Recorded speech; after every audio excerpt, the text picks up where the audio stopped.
you, you asked a personal question about our interfaith household.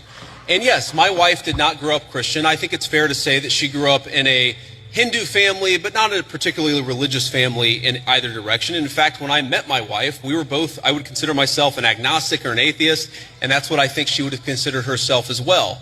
You know, everybody has to come to their own arrangement here. The way that we've come to our arrangement is she's my best friend. We talk to each other about this stuff. So we decided to raise our kids Christian. Our two oldest kids who go to school, they go to a Christian school.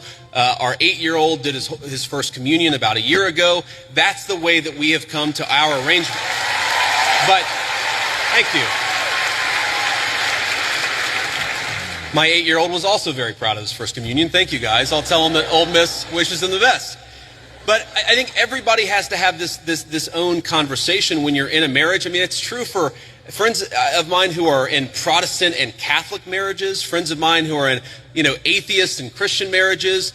You just got to talk to the only advice I can give is you just got to talk to the person that God has put you with, and you've got to make those decisions as a family unit. For us, it works out.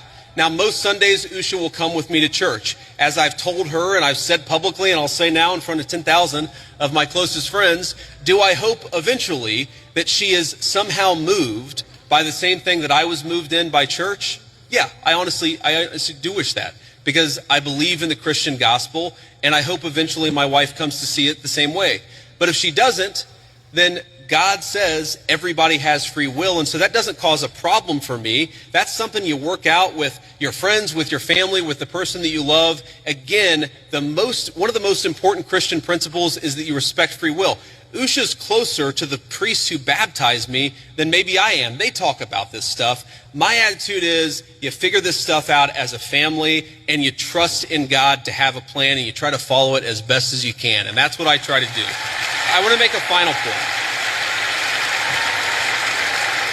So I don't want to cut you off. I want to be respectful to all the people behind you in line. But I want to make this point about immigration, okay?